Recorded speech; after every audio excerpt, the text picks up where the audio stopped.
Assalamualaikum warahmatullahi wabarakatuh. Perkenalkan, nama saya Siva Yusita Putri, perwakilan dari HG3. Saya akan menjelaskan hasil diskusi HG3 mengenai TIKP 2 pada goal 7, 8, dan 9. Adapun anggota dari HG3 yaitu ada Abdurrahman Azikri, ada Kansa, Reynard, Rifda, Wiranti, dan Yogi. Pertama-tama saya akan menjelaskan mengenai goal 7, goal 8, dan goal 9. Sebenarnya apa sih mereka itu?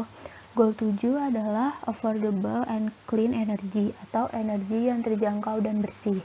Jadi tujuan dari goal ini adalah menyediakan energi yang mudah diakses atau dijangkau, layak, berkelanjutan, bersih, dan modern untuk semua orang. Nah, goal 8 adalah decent work and economic growth atau pekerjaan yang layak dan pertumbuhan ekonomi. Tujuannya adalah menciptakan pertumbuhan ekonomi yang stabil dan berkelanjutan, serta menyediakan lapangan pekerjaan yang layak bagi semua orang. Goal 9 adalah industry, innovation, and infrastructure. Industri, inovasi, dan infrastruktur menciptakan dunia industri yang penuh inovasi dan kreativitas, serta membangun infrastruktur yang berkelanjutan di seluruh dunia. Jadi ketiga goal ini adalah tujuannya untuk menciptakan sesuatu yang lebih baik daripada sebelumnya. PBB memberikan beberapa target pada setiap goal yang telah ditetapkan. Saya akan menjelaskan mengenai target di goal 7, 8, dan 9. Pada target goal 7 yaitu ada 5 yang terjadi maksimal itu pada tahun 2030. Yang pertama yaitu menjamin akses universal layanan energi yang terjangkau, andal, dan modern. Jadi energi itu diharapkan bisa dipakai oleh seluruh masyarakat secara terjangkau dan sudah modern. Terus yang kedua yaitu meningkat secara substansial pangsa energi terbarukan dalam bauran energi global. Yang ketiga, melakukan perbaikan efisiensi energi di tingkat global sebanyak 2 kali lipat. Diharapkan efisiensi energi ini meningkat pada tahun 2030. Terus yang keempat, yaitu memperkuat kerjasama internasional untuk memfasilitasi akses pada teknologi dan riset energi bersih, termasuk energi terbarukan, efisiensi energi canggih, teknologi bahan bakar fosil lebih bersih, dan mempromosikan investasi di bidang infrastruktur energi dan teknologi energi bersih. Lalu yang kelima, memperluas infrastruktur dan meningkatkan teknologi untuk penyediaan layanan energi modern dan berkelanjutan bagi semua negara-negara berkembang. Jadi diharapkan seluruh negara-negara berkembang itu memiliki infrastruktur dan teknologi yang mendukung penyediaan layanan energi modern dan berkelanjutan ini. Selanjutnya adalah target yang ditetapkan oleh PBB untuk goal 8. Yang pertama yaitu mempertahankan pertumbuhan ekonomi per kapita sesuai dengan kondisi nasional dan khususnya setidaknya 7% dari pertumbuhan penduduk domestik bruto per tahun di negara berkembang atau kurang berkembang. Jadi tujuan yang pertama yaitu mempertahankan pertumbuhan ekonomi per kapita dari suatu negara. Terus yang kedua, mencapai tingkat produktivitas ekonomi yang lebih tinggi melalui diversifikasi, peningkatan, dan inovasi teknologi, termasuk melalui fokus pada sektor yang memberi nilai tambah yang tinggi dan padat karya. Jadi mencapai tingkat produktivitas ekonomi yang lebih tinggi dengan memaksimalkan sektor-sektor yang memberikan nilai lebih tinggi gitu, kayak misalnya Indonesia memproduksi kelapa sawit gitu, kayak dia harus mengoptimalkan pada kelapa sawit dibandingkan sektor-sektor yang lain, misalkan sektor industri atau yang lain gitu. Terus yang ketiga, menggalakkan kebijakan pembangunan yang mendukung kegiatan produktif, penciptaan lapangan kerja yang layak, kewirausahaan, kreativitas dan inovasi, dan mendorong formalisasi dan pertumbuhan usaha mikro, kecil, dan menengah, termasuk melalui akses terhadap jasa keuangan. Nah, di sini PBB itu mengharapkan pemerintah mendukung kegiatan-kegiatan produktif yang terjadi di dalam suatu negara. Yang keempat yaitu hingga tahun 2030 meningkatkan secara progresif efisiensi sumber daya global dalam konsumsi dan produksi, serta usaha melepas kaitan pertumbuhan ekonomi dari degradasi lingkungan sesuai dengan the 10-year Framework of Programs on Sustainable Consumption and Production dengan negara-negara maju sebagai pengarahnya. Terus yang kelima, pada tahun 2030 mencapai pekerjaan tetap dan produktif dan pekerjaan yang layak bagi semua perempuan dan laki-laki, termasuk bagi pemuda dan penyandang difabilitas, dan upah yang sama untuk pekerjaan yang sama nilainya. Jadi di sini lebih ke pemerataan gitu pada setiap masyarakat. Terus yang keenam yaitu pada tahun 2020 secara substansial mengurangi proporsi usia muda yang tidak bekerja, tidak menempuh pendidikan atau pelatihan. Jadi mengurangi para pengangguran gitu. Pengangguran di usia muda.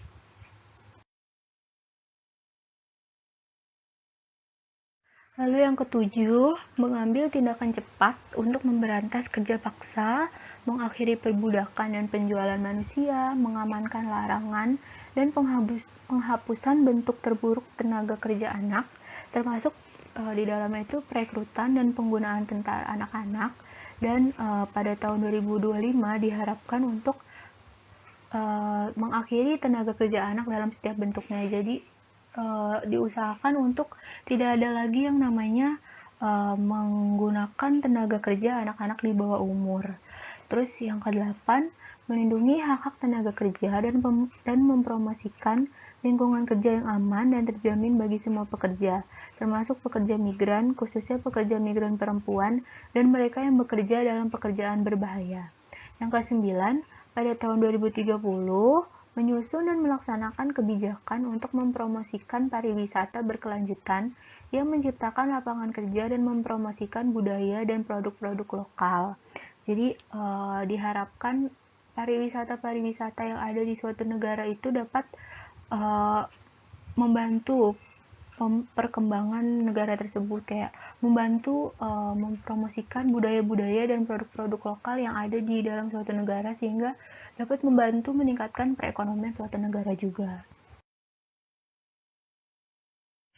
Yang ke-10 yaitu memperkuat kapasitas lembaga keuangan domestik untuk mendorong dan memperluas akses terhadap perbankan, asuransi, dan jasa keuangan bagi semua. Jadi yang ke-10 ini terdapat dibagi dua target.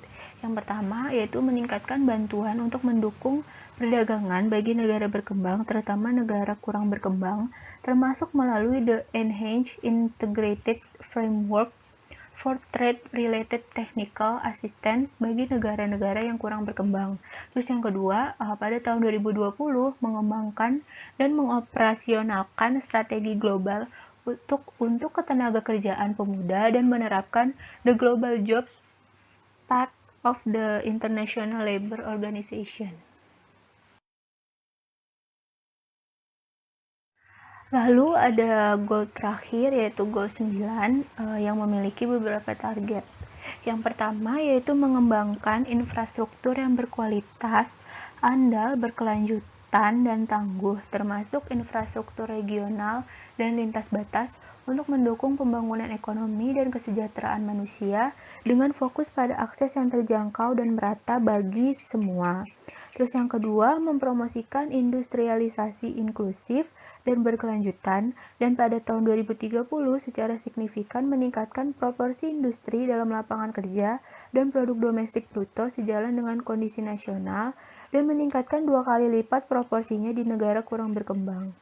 Lalu yang ketiga, meningkatkan akses industri dan perusahaan skala kecil, khususnya di negara berkembang terhadap jasa keuangan, termasuk kredit terjangkau dan mengintegrasikan ke dalam rantai nilai dan pasar.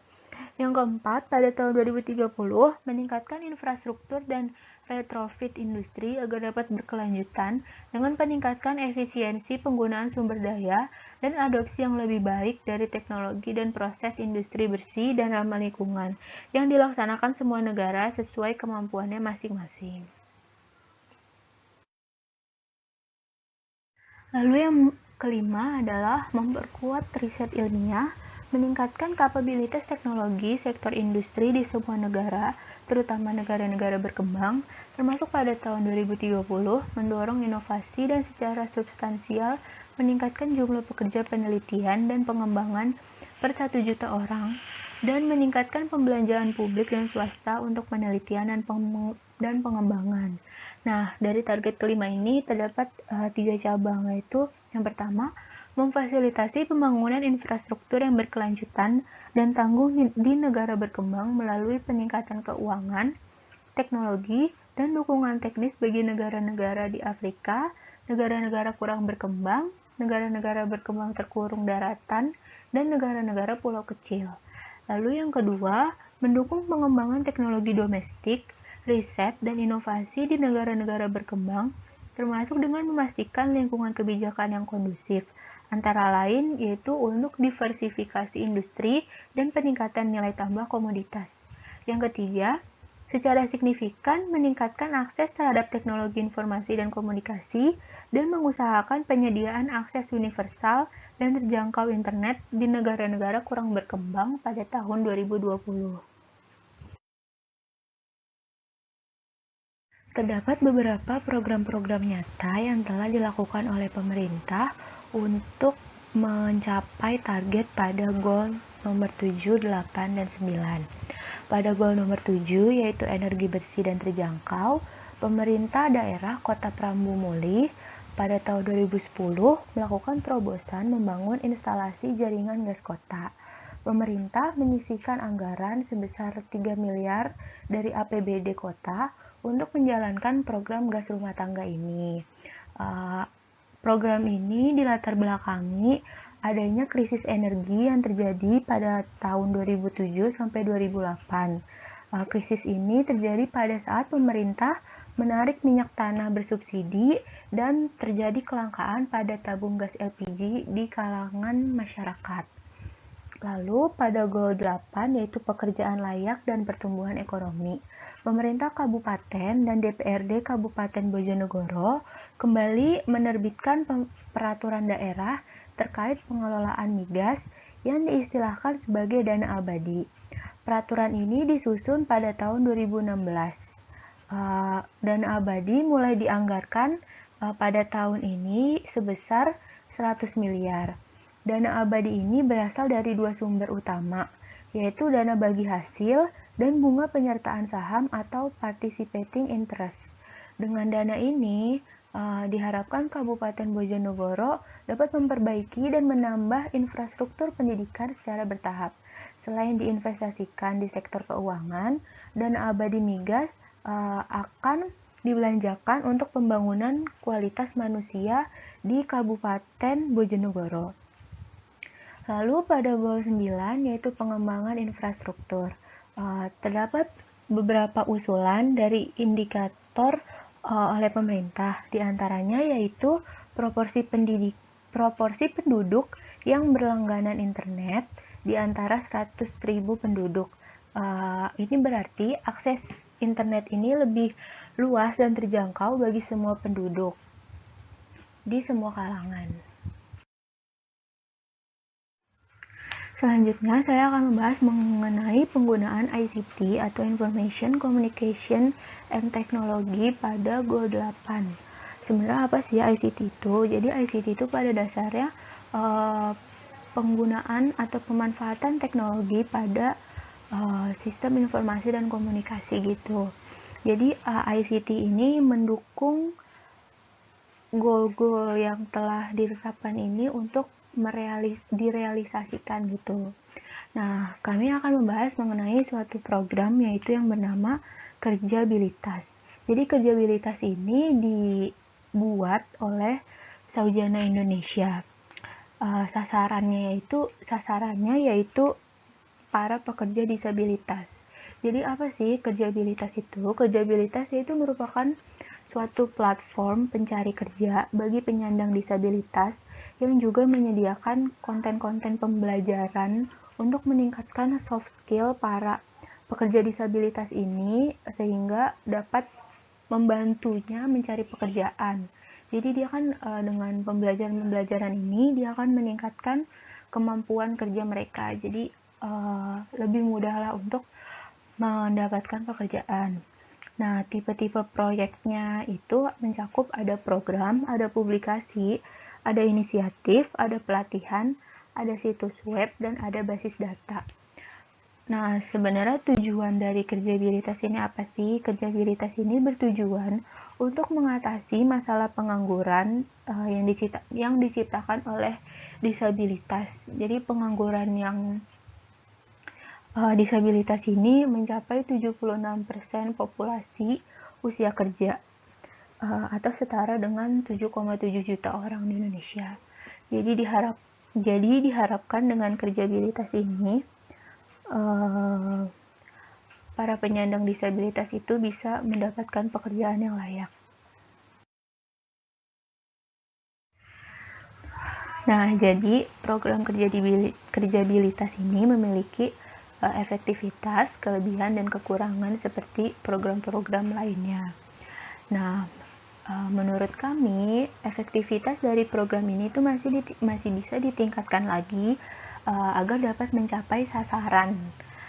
Sehingga tujuan utama dari program ini itu bisa tersalurkan dan menjadi lebih efektif. Kayak sebenarnya tuh webnya ini masih bisa dioptimalkan lagi untuk mengurangi pengangguran yang ada gitu. Nah, program ini juga memiliki kelebihan dan kekurangan. Kelebihannya yaitu dia kan sudah menggunakan teknologi kekinian gitu dalam aplikasinya, jadi up to date. Terus yang kedua, ia juga dapat meningkatkan kemampuan dan kompetensi para disabilitas, karena kan program ini menawarkan pembelajaran untuk melatih soft skill para disabilitas. Jadi para disabilitas itu dapat meningkatkan soft skill-nya gitu untuk mendapatkan pekerjaan yang ia mau. Terus yang ketiga, dia juga dapat mengurangi angka-angka pengangguran karena memang tujuan utamanya kan mengurangi angka pengangguran. Terus yang keempat, memudahkan penyandang disabilitas dalam mencari pekerjaan karena memang program ini itu menjadi wadah untuk para disabilitas mencari pekerjaan. Nah, kekurangannya yaitu tidak semua lapisan masyarakat yang menyandang disabilitas memiliki fasilitas yang memadai. Kayak nggak semua penyandang disabilitas itu bisa menggunakan teknologi gitu, nggak bisa menggunakan internet. Jadi program ini kayak kurang akurat untuk seharusnya kayak ada pelatihan-pelatihan khusus bagi para penyandang disabilitas untuk mengerti bagaimana cara menggunakan internet. Terus yang kedua, tidak semua penyandang disabilitas familiar dengan teknologi masa kini. Jadi tidak semua penyandang disabilitas itu bisa main HP, bisa punya HP gitu. Kayak kalau menggunakan teknologi masa kini sebenarnya agak sulit. Kayak seperti yang saya bilang tadi, sebaiknya diberikan pelatihan dulu kepada para penyandang disabilitas untuk bisa mengoptimalkan program ini gitu. Jadi dapat disimpulkan bahwa masing-masing goal, terutama goal 7, 8, dan 9 itu memiliki tujuannya masing-masing. Akan tetapi mereka tetap memiliki tujuan yang sama, yaitu mengubah berbagai hal itu menjadi lebih baik lagi. Nah, PBB juga telah menetapkan target-target yang harus dicapai oleh seluruh goal yang ada. Untuk merealisasikan target-target tersebut, pemerintah itu sudah menjalankan beberapa program nyata. Akan tetapi, dalam menjalankan programnya, ternyata masih banyak yang belum maksimal. Nah, oleh karena itu, akan lebih baik jika seluruh masyarakat dan pemerintah itu juga membantu jalannya program-program ini agar dapat mencapai target yang telah ditetapkan dari setiap goalnya. Sekian presentasi dari saya mengenai goal 7, 8, dan 9. Jika ada pertanyaan, kritik, atau saran, silakan disampaikan. Kurang lebihnya mohon maaf. Wassalamualaikum warahmatullahi wabarakatuh.